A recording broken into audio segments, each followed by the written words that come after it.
What is up, duelists? Arts and Crofts here, once again bringing you your daily dose of Yu-Gi-Oh! GOAT format action.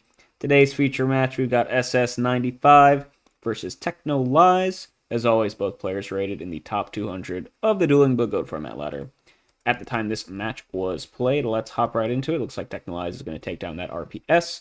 They'll be going first, and they will lead out with a Thunder Dragon, so some chaos action for everyone to enjoy once again today. See if they have any follow-up, and it's going to be Set Monster Pass. Not the strongest opening, not the weakest. We'll see what SS95 is cooking up here in response. Going to drop return. Normal summon Sangan. Probably signifies Annulment of Crossout's going to come down. Start pressuring the opponent's life points. No, we're actually just going to go normal summon Sangan, set a couple back row before attacking, I guess in case it's like a Morphing Jar, if this is like a Chaos Control list. And Sangan's going to go attack into the set, which is a Gravekeeper Spy. Now, I'm actually not a huge fan of this Sangan attack all of the time, because Sangan really doesn't get over the vast majority of foot monsters that are going to be played in this scenario, right? You saw Thunder Dragon, so you're playing against Chaos Control or Chaos Turbo pretty much all of the time, most likely.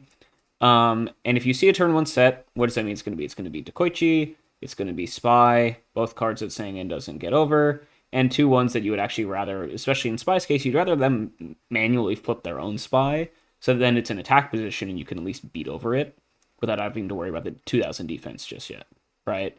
Stuff that this does kill are like other Sangans, which I don't know why you would want to trigger your opponent's Sangan. It could kill like a magical merchant or something, but like Magician of Faith isn't live right now. There aren't any spells in grave. So I am not a huge fan of this Sangan attack. I just really don't think it accomplishes much.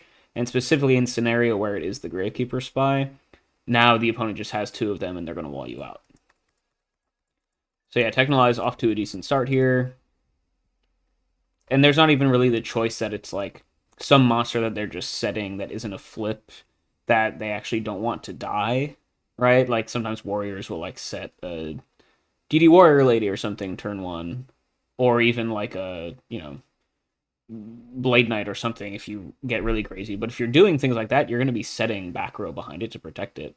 So like Sangan, like a set monster with no back row here is never going to be something that Sangan gets value from attacking, I feel like. Technolize here. Okay, we are going to get Trap Dust Shoot coming out here. Interesting. I guess maybe you want to trigger a potential Dekoichi pre-Trap Dust Shoot, because if you want to fire it off in the standby phase, maybe that's the play.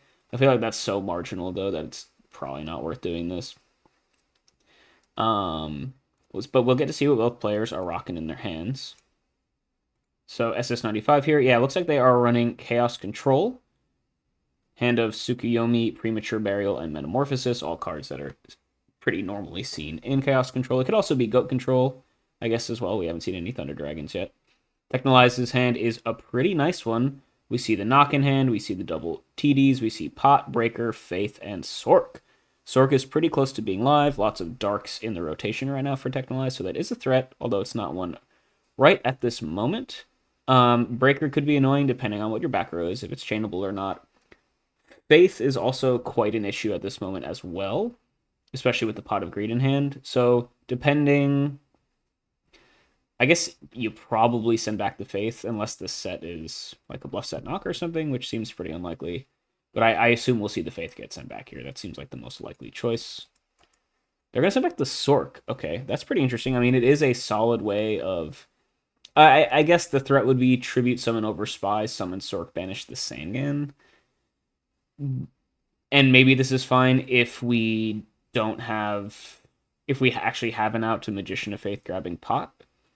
But as things stand, SS95 does not.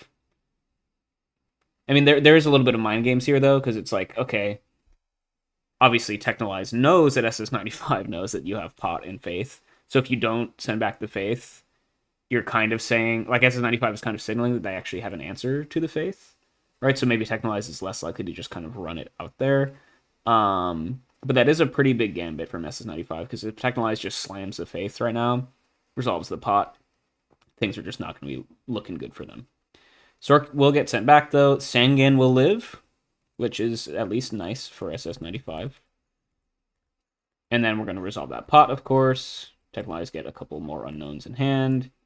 Then we're just going to go for the breaker here. That's totally fine as well. Breaker will pop this back row. It is a ring, so we're going to chain that. I'm not a huge fan. I mean, I guess Technolize probably reading that SS95 has an answer to the faith, so not going to run it out just yet.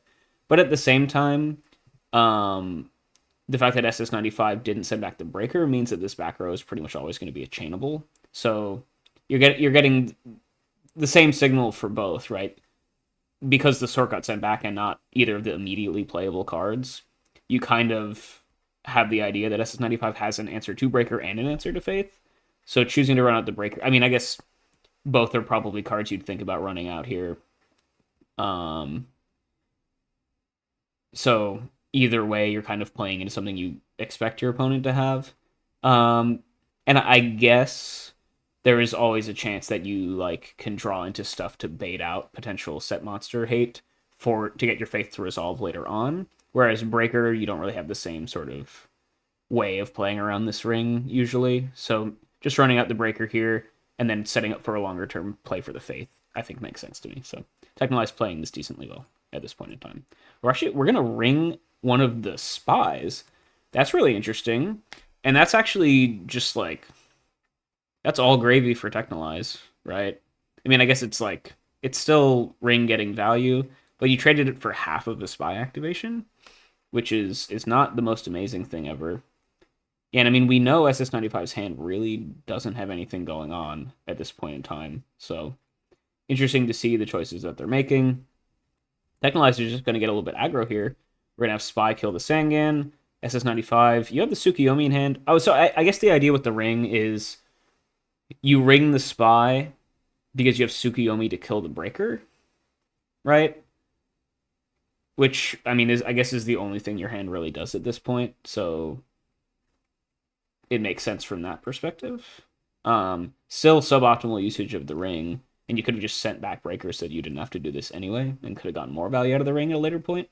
But at least, I mean, I guess it helps you get value out of your Tsukuyomi, where otherwise it would be dead. So it's kind of a wash. So I actually understand the play from SS95. Sangan target here. You probably grab the Metamorphosis, or you probably grab Sinister Serpent to pair with your Metamorphosis, is my guess. And that's what we'll see. Sinister come through, pair up with that combo there. Breaker will get in for 16, but it is not going to be long for this world, most likely. And now Technolize did resolve pot this turn as well. Gonna set a back row. Could be a lot of stuff. Lots of unknowns in Technolize's hand at this point in time. SS95 can probably go for Tsukiyomi play. Ooh, but Trap Dust Shoot's gonna come through first. And we'll see what SS95 drew for turn. Looks like they drew a Magician of Faith of their own. Interesting. Not really any solid targets in grave. So unlikely to see that get sent back. I guess if you're Technolize, do you care more about the Sinister plus meta combo, or do you just want to get rid of the Tsukiyomi that can kill your Breaker? I mean, I guess getting rid of the Sinister, they still have Faith plus meta. Although that is like negative card advantage for them if they go for that. It's probably going to depend a little bit on what else is in Technolize's hand. They do want to set up for a Faith at some point, which Tsukiyomi doesn't stop, but the meta play can do. However, there is no way of preventing Thousand Eyes Restrict from coming on board this turn, right? And you do want to break up the Thousand Eyes Tsukiyomi combo, so you probably send back the Tsukiyomi, because that messes up both plays, right? Like, SS95's two options this turn are go into Thousand Eyes or Tsukiyomi kill the Breaker.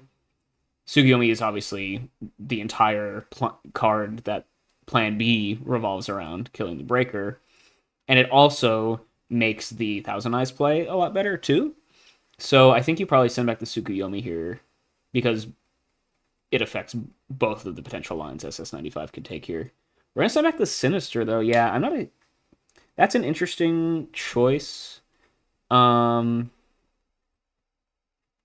now they can just go... I mean, I guess if you just have an out to the Thousand Eyes in your hand right now, that makes sense. And then if they want to go into the Thousand Eyes, they're investing a lot into it and they'll lose their faith, right?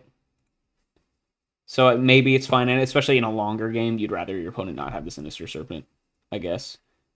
This is consigning your breaker to die here, but that's not the end of the world, I guess. We'll see exactly how SS95 plays this one out. Probably just... Oh, we're going to go set the Faith and go into... That's really interesting. I mean, I guess you're so low on life here, though, that Sook kill the breaker is actually just kind of scary, right? Because Chaos is live, so if Technolize drew into anything, that plus the Spy plus a potential normal summon is going to be really close to just GG. So I guess Technolize accurately reading that no matter what happened, SS95 probably is kind of forced to go into Thousand Eyes here to get something to protect their life points on board. So removing the Sinister means that they have to, like if they have to do it anyway, you want to make sure that they profit the least off of it.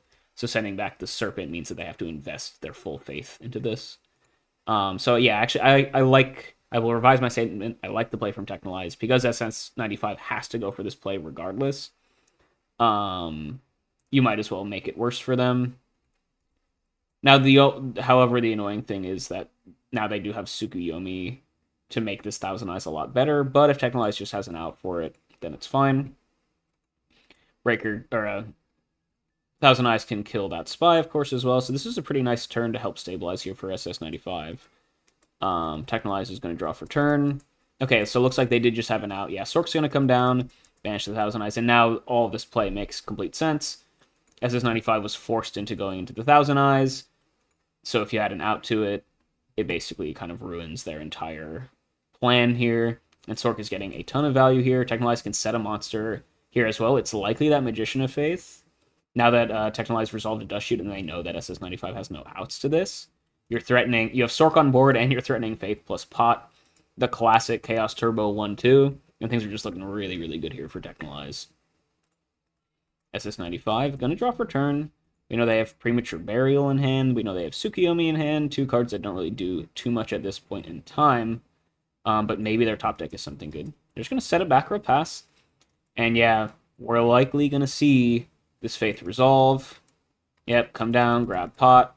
We will chain Torrential Tribute, but the damage is already done with the Magician of Faith effect already on the chain. Sure, the Sork is gone, but Technolize has plenty more where that came from, it feels like. Especially after they resolve this Pot. Pot comes down. You're just going to go T-set, or set a monster with a couple back row pass. Keep up the pressure. Really nice stuff here from Technolize, winning this grind game against Chaos Control. SS95, just going to set a monster in the way and pass. Sure, it could be Tsukuyomi, could be something else. Technolize has Nobleman of Crossout, and they're just going to banish... Okay, the opponent's Gravekeeper Spy. Cool. So confirming that both players are running Spy. Not every Chaos Control deck does run that card, so a little bit of good intel here for Technolize. See how many copies the opponent's running. Just the two. Pretty standard in Chaos Control. That makes sense. Technolize, I like knocking first before the Jar of Greed as well, to like thin your deck out, potentially. Maybe Technolize is only on double Spy, because they didn't banish anything from the knock, or they just have the third copy in hand. Jar's going to come through here, though. Dig a little bit further into the deck. Okay, so it was the Spy on board. They are running the triple copy. We're just going to use it as tribute fodder for Thunder Dragon to start clocking the opponent. This is a really big threat at this point in time. We know SS95 has no outs to this in hand. Too big for Tsukuyomi to deal with. Premature has no good targets. So really nice aggression here out of Technolize, even if they had to tribute summon for it. Totally worth it to get this nice big clock on board. Now they're going to pass with a couple back row to back it up. And yeah, SS95 needs to mount some sort of defense, but looking pretty bad at this point in time. Set a back row pass, sure. Technolize, activate Jar. MST clear out the back row. It's Scapegoat, so SS95 found a decent stall card. But this is only delaying the end. Ooh, and Technolize just has Tribe anyway, and that will be game one in favor of Technolize on Chaos Turbo, taking it down against SS95's. Potentially Chaos Control, potentially Goat Control list. Have not really confirmed. Leaning towards Chaos, though, because we've seen all standard cards in that. But yeah, Technolize just having the Tribe here to deal with the main phase one. Or no, I guess... Yeah, yes. Oh, yeah, because the MST forcing out the Scapegoat in main phase one. So then you can just go Tribe main phase one, clear out everything, and then attack with both for game. So yeah, nice play there. And that is game one to Technolize. Game 2, SS95 on this control list will be able to go first. See what they can lead out with. We've got Delinquent Duo. Okay, so a lot better of a start this time, potentially going up a card. They hit an Upstart Goblin. Sure, just ripping a card out of the opponent's hand. And then Technolize is going to discard a Magician of Faith. So Duo getting full value here. Nice little +1 right off the gate for SS95. Then we're going to follow it up with a T-set pass. So really, really solid start here from the control player. Getting some card advantage. Technolize is holding Prio, expecting a potential Trap Dust Shoot to come through. And we're going to go ahead and activate MST in the draw phase to play around a potential Dust Shoot. It is just a scapegoat, though. You do force it out here, so we could see potential tribe stuff here once again from Technolize to clear those out.